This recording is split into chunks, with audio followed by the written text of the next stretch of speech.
Amaram news ఛానల్కు స్వాగతం. ఈనాటి ముఖ్యాంశాలు: పూర్వోదయ నిధులివ్వండి, నిర్మలా సీతారామన్కు చంద్రబాబు వినతి, 68.5 లక్షల ఓట్లు తొలగింపు, భారత ఔషధాలపై సుంకాలు ఎత్తేసిన చైనా, బంగాళాఖాతంలో అల్పపీడనం, జోష్ నింపిన విజయవాడ ఉత్సవ్, పరగడుపున ఉసిరి తినడం వల్ల కలిగే ప్రయోజనాలు. ఈరోజు వార్తలను చూద్దాం. పూర్వోదయ నిధులివ్వండి, నిర్మలా సీతారామన్కు చంద్రబాబు వినతి. వెనుకబడిన ప్రాంతాల ఆర్థికాభివృద్ధి కోసం రాష్ట్రానికి పూర్వోదయ పథకం కింద నిధులు మంజూరు చేయాలని కేంద్ర ఆర్థిక మంత్రి నిర్మలా సీతారామన్కు సీఎం చంద్రబాబు విజ్ఞప్తి చేశారు. దేశంలోని తూర్పు ప్రాంతాల్లో ఉన్న రాష్ట్రాల సమగ్రాభివృద్ధి కోసం పూర్వోదయ పథకానికి కేంద్రం శ్రీకారం చుట్టింది. ఈ నేపథ్యంలో ఏపీపై దృష్టి పెట్టాల్సిందిగా కేంద్ర మంత్రిని ఆయన కోరారు. మంగళవారం ఢిల్లీ పర్యటనలో భాగంగా నిర్మలా సీతారామన్ను ఆమె కార్యాలయంలో చంద్రబాబు కలిసి వినతి పత్రం ఇచ్చారు. పూర్వోదయ పథకం కింద బీహార్, జార్ఖండ్, పశ్చిమ బెంగాల్, ఒడిశాతో పాటు ఆంధ్రప్రదేశ్ను కూడా కేంద్రం ఎంపిక చేసింది. ఈ పథకం నిధులతో ఏపీలోని వివిధ ప్రాంతాలను అభివృద్ధి చేసేందుకు ప్రణాళికలను రూపొందించాం.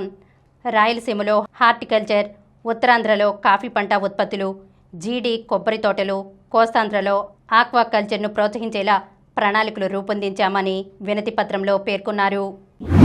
68.5 లక్షల ఓటర్ల తొలగింపు. వచ్చే నవంబర్లో అసెంబ్లీ ఎన్నికలు జరగనున్న బీహార్లో కేంద్ర ఎన్నికల సంఘం దాదాపు 68.5 లక్షల మంది ఓటర్ల పేర్లు తొలగించింది.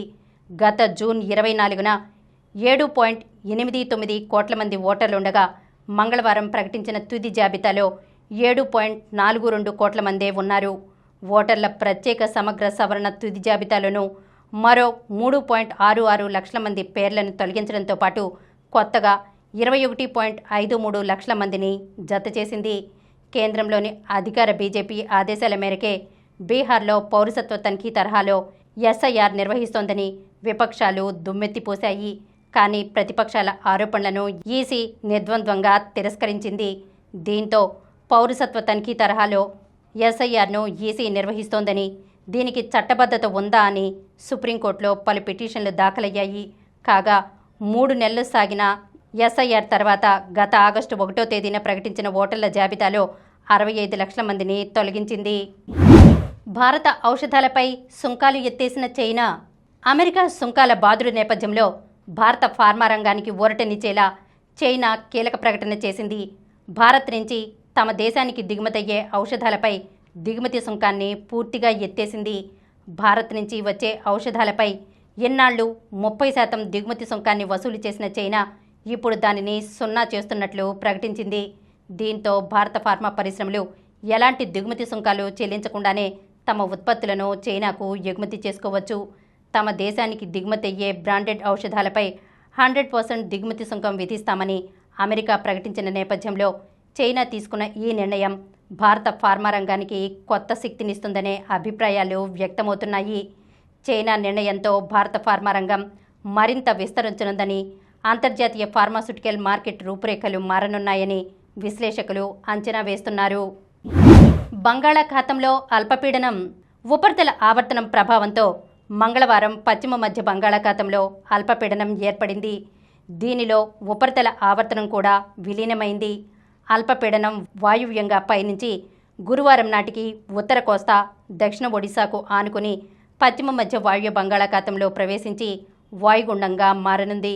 శుక్రవారం తెల్లవారుజామున ఉత్తర కోస్తా, దక్షిణ ఒడిశా మధ్య వాయుగుండం తీరం దాటనుందని వాతావరణ కేంద్రం తెలిపింది. అల్పపీడన ప్రభావంతో మంగళవారం కోస్తా, రాయలసీమల్లో పలుచోట్ల వర్షాలు కురిశాయి. అనకాపల్లి జిల్లా యలమంచిలో 4, కృష్ణా జిల్లా పెడనలో 3.95, అనకాపల్లి జిల్లా కొప్పాకలో 3.47, నర్సీపట్నం, కాకినాడలో 3.4 సెంటీమీటర్ల వాన పడింది. బుధవారం ఉత్తర కోస్తాలో, గురువారం కోస్తాలో అనేక చోట్ల వర్షాలు కురుస్తాయని వాతావరణ కేంద్రం తెలిపింది. జోష్ నింపిన విజయవాడ ఉత్సవ్. దసరా సందర్భంగా నిర్వహిస్తున్న విజయవాడ ఉత్సవ్ 2025 విశేషంగా అలరిస్తుంది. వేలాది ప్రేక్షకుల సమక్షంలో గొల్లపూడిలోని కళావేదిక ర్యాంపై జరిగిన crown of the Vijayawada grand ఫినాలేకు ప్రేక్షకుల నుంచి అపూర్వ స్పందన లభించింది. ఈ కార్యక్రమానికి కాంతారా 2 టీం హాజరు కావడంతో విజయవాడ ఉత్సవకు మరింత జోష్ వచ్చింది. గొల్లపూడిలో జరిగిన crown of the Vijayawada grand finale ధూమ్ధామ్గా ముగిసింది. మిస్ విజయవాడ, మిసెస్ విజయవాడతో పాటు teens Vijayawada, little miss, little junior పోటీలు ప్రేక్షకులను అలరించాయి. మిస్ విజయవాడగా నగరానికి చెందిన కారుమంచి రేష్మ, రన్నరప్గా బి భవిష్య, మిసెస్ విజయవాడగా ఎస్ సౌందర్య, రన్నరప్గా హేమశ్రీ మేడూరి ఎంపికయ్యారు. వారికి కాంతారా 2 టీం మెమంటోలు అందించారు. ఇక పున్నమి ఘాట్ వేదికగా నిర్వహించిన chameleons swap the beat live concert ప్రేక్షకులను ఉర్రూతలిగించింది. వేణువు విద్వాంసుడు కమిలియన్ అద్భుత ప్రదర్శన చేశారు. భారతీయ సంగీతంతో మొదలైన ఈ కచేరీ ఆఫ్రికన్, ఆస్ట్రేలియన్ మ్యూజిక్తో అందరినీ అలరించింది. విజయవాడ ఉత్సవ్ స్ఫూర్తితో తన నియోజకవర్గంలో సంక్రాంతి సంబరాలు నిర్వహిస్తానని కేంద్ర మంత్రి శ్రీనివాస వర్మ ప్రకటించారు. పున్నమి ఘాట్లో కార్యక్రమానికి ముఖ్య అతిథిగా ఆయన పాల్గొన్నారు. పరగడుపున ఉసిరిని తినడం వల్ల కలిగే ప్రయోజనాలు, ఉసిరితో ఒరిగే ప్రయోజనాల గురించి మనందరికీ తెలిసిందే. అయితే ఉసిరిని పరగడుపున తింటే వ్యాధి నిరోధక శక్తి పెరగడంతో పాటు పెద్దపైగు ఆరోగ్యం కూడా భేషుగ్గా ఉంటుంది. విటమిన్ సి సమృద్ధిగా దొరికే ఉసిరిని పరగడుపున తింటే వ్యాధులతో పోరాడే వ్యాధి నిరోధక శక్తి పెరగడంతో పాటు సీజనల్ రుగ్మతులైన జలుబు, దగ్గులు కూడా దరిచేరకుండా ఉంటాయి. ఉసిరి జీర్ణరసాలను ప్రేరేపించి పేగుల ఆరోగ్యాన్ని పెంచుతుంది. దాంతో జీర్ణశక్తి పెరగడంతో పాటు పోషకాల శోషణ కూడా మెరుగవుతుంది. మలబద్ధకం కూడా వదులుతుంది. ఉసిరిలోని యాంటీ ఆక్సిడెంట్లు, విటమిన్ సిలు చర్మానికి బిగుతునిచ్చే కొల్లాజెన్ ఉత్పత్తిని పెంచుతాయి. దాంతో చర్మం మీద ముడతలు తొలగి చర్మం నునుపుగా మారుతుంది. చెడు కొలెస్ట్రాల్ తగ్గి మంచి కొలెస్ట్రాల్ పెరుగుతుంది. దాంతో గుండె జబ్బులు దరిచేరకుండా ఉంటాయి. ఉసిరితో అధిక రక్తపోటు అదుపులోకి వస్తుంది. ఇప్పుడు కొన్ని సంక్షిప్త వార్తలను చూద్దాం. పాక్లోని క్వెట్టాలో కారు బాంబు పేలుడు, 14 మంది మృతి, 32 మందికి గాయాలు. పాకిస్తాన్లోని బలూచిస్తాన్ రాజధాని క్వెట్టా నగరంలో సంభవించిన భారీ కారు బాంబు పేలుడులో 14 మంది మరణించారు, 32 మందికి పైగా గాయపడ్డారు. మంగళవారం ఫ్రాంటియర్ కాన్స్టాబులరీ దళాల ప్రధాన కార్యాలయం సమీపంలో ఈ దాడి జరిగింది. భారత్ శుభారంభం, శ్రీలంకపై ఘన విజయం.